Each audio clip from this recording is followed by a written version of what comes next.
What is up, guys? Andrew's No Excuses TV here, and today we're talking about the 5 issues that we've had since we've had our Taxa TIGERMOTH. So we've had the TIGERMOTH probably a couple months now. I've been using it since like June, and it's just now in August, middle of August, end of August.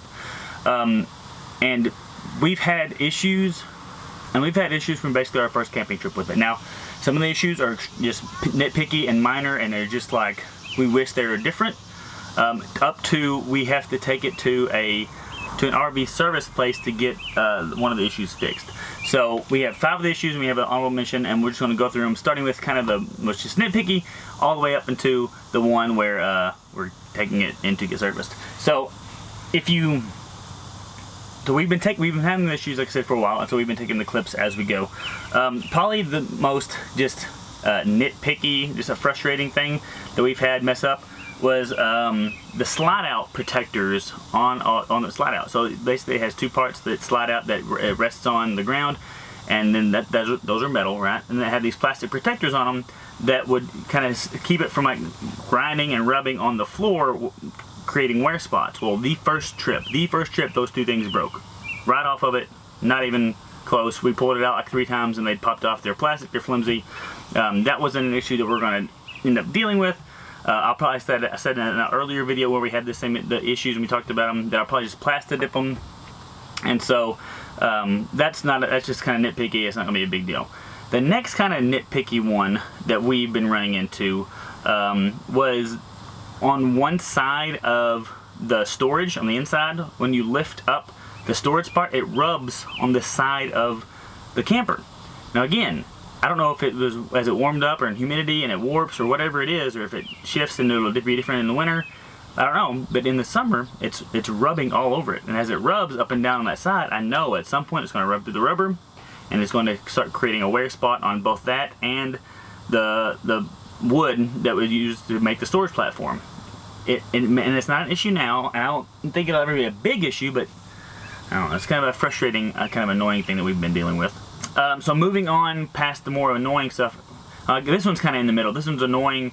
Nothing's broke, but this is a big issue that we've had when we're trying to put the big our rooftop tent on top. Just going. I talked about this issue a lot, not in another video, but in another video we haven't put out yet. And so I'm just going to cut to that clip where we're talking about the issues we've had with it. This rack right here, it's a great rack. It's got a ton of places to hold on. It's got a pretty good weight limit for up top. But when I'm going to change the poles from back here to back where they're supposed to be, because I was carrying that rooftop tent, and now we're going to be carrying the storage container. Like, the only way to get in here is through this little bitty gap to hold that on screw, rub it in there. And look, I mean, fingers can't fit in there. I can't get in there and hold it any way to get underneath there to hold that spot.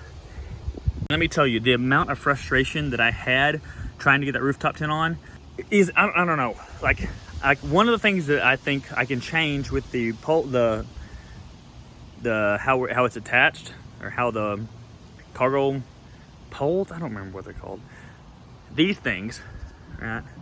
How those things attach, instead of these weird little instead of those weird little bolts that are in there that come with it, which are there to hold it in this. I'm going to find a pair of nuts.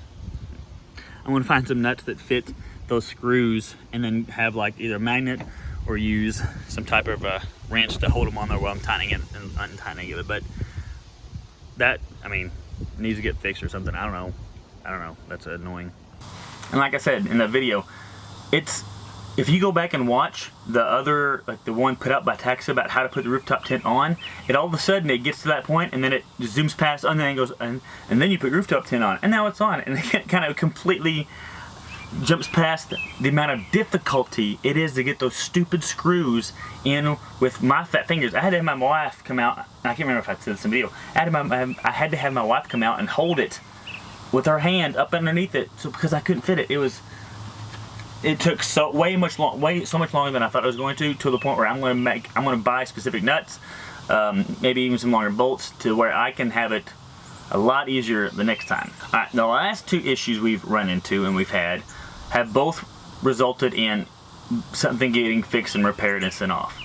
The first one is this plate right here. or this table that I'm sitting on.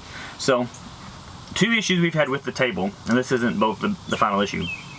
Two issues we've had with the table is that the table itself, the base is made out of plastic, and we've had it stripped. Like the second or third time I unscrewed it and screwed it back in, they like stripped the plastic. And now it could have been just a little bitty, like a defect in the manufacturing. It may have just been one of the ones that is going to do that, you know, or whatever it was. It was, you know, it was the first camping trip when it happened. It was the first camping trip when we were using it that thing came through and ripped off. And so it was extremely frustrating being that first trip that we're out there and you're just like, we've done it. We've bought this. We've spent all this money on this, and it's already having things that are messing up that shouldn't be messing up on your very first trip.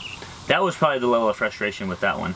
And then the base itself that it connects to was like already jammed up. And whenever they sent me now I will say this, on those two issues, on the issues we have at the table, that have been extremely kind of helpful. They've been helpful. It was a warranty issue. We warrantied it out. We got a new base and a new stand.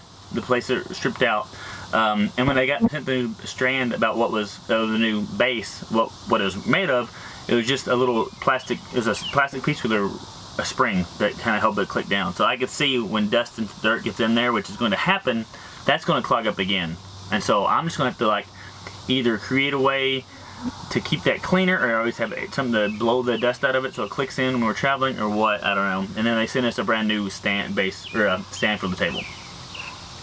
So those are the four of the main issues. For an honorable mention, a kind of a whiny, nitpicky issue, the front area to put the cooler is not big enough for our large Orca cooler to fit flush. And I don't know if it's the way that the Orca was designed versus a Yeti or another type of, you know, insulated cooler, or you know, this foam insulated coolers. But the front part sits up on the lip of the toolbox. The only issue I have with that is that whenever I strap it down, I'm afraid that it's going to keep pushing forward on the toolbox, eventually wearing it to the point where that weld busts and pushes the toolbox forward. And so what we've done to kind of combat that is I put some 2x4 pieces underneath the stands of the cooler, which sets it up high enough to when I strap it down, it's not pushing against anything on the camper. Again, in the videos that I've seen, they have smaller coolers that they're using. And so I mean, we've got a big cooler, that's part of it, but it kind of needs it, so. Alright, so the final issue and the biggest issue we've had so far with the TIGERMOTH, and to a point where we haven't done it yet because school just started and we haven't had time, we're going to have to take it to an RV place to get serviced and fixed, is that we had a water leak in it. Now, luckily, I saw the water leak while, I don't know, I guess I was prepping for a trip. Maybe I was prepping for our Badlands trip. And I was out here putting the stuff in it, and I'm like, man, all the padding is wet. Why is the padding wet? And I started noticing around a rivet, it was leaking. And probably what's happening is it could be leaking way up high in the camper itself, and then running down, and that's where I noticed it at, or maybe that actual rivet leaking. They said that there's probably some weather stripping that didn't get over the seal, but that's been the biggest issue we've had, because multiple things. Obviously, it's leaking, so I've been there for. Luckily, it has not rained. Actually, it's rained a couple times, but I knew about it, so I could like rig up a towel up by it so it'll like absorb the leak before it dripped on anybody. And now the issue is we have to find time to take it to the RV, you know, place to get it serviced, which again is just taking time. And again, Taxa has been awesome with the warranty process. Now I will say communication, my entire time with communicating, and this may be another issue altogether. The issue, a side issue that we've had is communication slowness.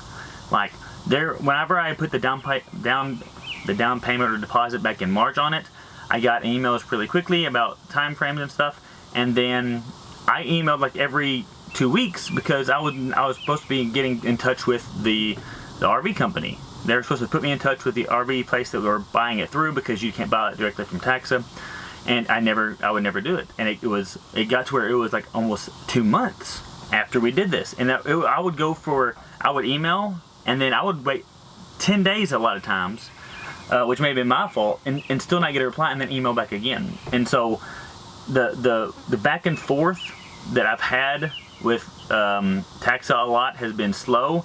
Hopefully, I don't want to say hopefully it's because they're busy, but if I had to guess based on 2021 and people not wanting to go back to work, my guess is that they're understaffed is what my honest opinion is. But that's been a separate issue. Anyway, we were having to get that. We're going to have to take it to get it serviced.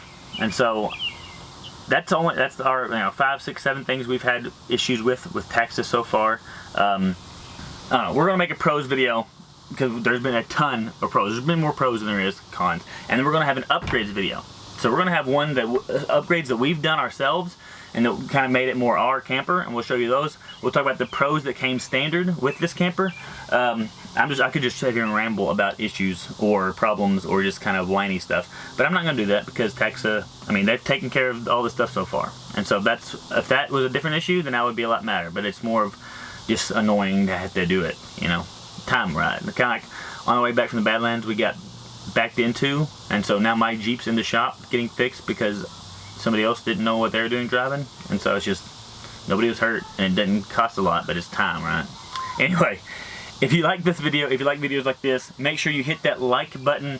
It really helps us out. Right now we're like 19 away from 500, and if you look at other of these videos, these Taxa videos are really climbing in viewership, right? They're getting a lot of viewers coming here trying to see what's wrong with this camper, what's good about this camper, do we like the camper, how do we have you used it. We're going to continue to make them. We're going to continue to make these camper videos about issues we've had, about pros, about our cons, about after a year of use and stuff like that. So you do not want to miss any of that and all the other outdoor stuff we are doing. So make sure you hit that like button and that subscribe button, and we will see you in the next one.